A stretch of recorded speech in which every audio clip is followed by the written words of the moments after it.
আসসালামু আলাইকুম, কেমন আছেন সবাই? সবাইকে নতুন একটা ভিডিওতে সুস্বাগতম। আজকে ভিডিওটা আমি সকাল থেকে শুরু করছি। আর প্রথমে আমি স্লিমিং টি খেয়ে নিচ্ছি। আমার জন্য একটু চা রেডি করছি। আর এই যে অর্গানিক টি, আমি এটা অর্ডার দিয়ে নিয়ে আসছি বাংলাদেশ থেকে। তো আমার চা হয়ে গেছে। আর এটা খেয়ে অনেক উপকার পাওয়া যায়, যারা খেয়েছে তারা উপকার পাইছে, আমাকে সাজেস্ট করছে।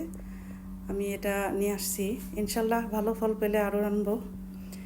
আর আমি যেহেতু বাসায় একাই আছি, তো আমি খুব রিল্যাক্সে কাজ করতেছি। আর এই শাকগুলা হচ্ছে কালকে আমাকে এক ভাবি দিছে, পাশের বাসার ভাবি, টাটকা টাটকা শাক, ডাঁটা শাক। এই শাকগুলো আজকে আমি কেটে বেছে নিব। আর এদিকে যে দেখেন, আমার পা একেবারে ফুলে গেছে, পানি নামছে।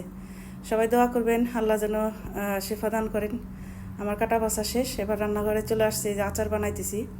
আমি আচারের মধ্যে তেমন কিছুই দেই নাই, কারণ আমি খেতে পারি না, এর জন্য। আমার বাচ্চারা যেভাবে পছন্দ করে ওভাবে আমি করছি, চচ্চড়ি করছি, বাটা করছি। আর এই যে শাকটা হচ্ছে আমি আলু দিয়ে, তারপরে বড় বড় চিংড়ি মাছ দিয়ে রান্না করব। শাকটা খুব ভালো করে ধুয়ে নিতেছি, কারণ অনেক ময়লা ছিল। আর ইদানিং শরীরটা খুব বেশি খারাপ থাকে, তো বেশি একটা কাজ করতে ইচ্ছে করে না, মনে হয় একটু রিল্যাক্সে থাকি, আরামে থাকি। মানে একদম ভালোই লাগে না কেউ যদি একটু রান্না বান্না করে দিত, বাচ্চাদেরকে টেক কেয়ার করতো। আসলে একা থাকলে যা হয়, একা থাকলে মনে হয় যে সাথে কেউ যদি একটু হেল্প করতো। আর এই যে আমি চিংড়ি মাছগুলো নামাই নিতেছি। আমি চিংড়ি মাছ একেবারে অল্প করে দিছি, কারণ পাইসার বাবাও খুব একটা খেতে চায় না, আর আমার তো কোলেস্ট্রল। আর এক পাশে ভাত বসাই দিতেছি। আজকে রান্না খুবই কম ছিল। আমি এই চিংড়ি মাছের রেসিপিটা আমি হচ্ছে কুষ্টিয়ার একটা ভাবি ছিল বাংলাদেশে, তো ওনার কাছে আমি দেখতাম, উনি মাঝে মাঝে এরকম করে খেত। আমার কাছে খুবই ভালো লাগতো, আমারও মাঝে মাঝে দিত তরকারি। তো আজকে মনে পড়লো যে এরকম করে রান্না করব।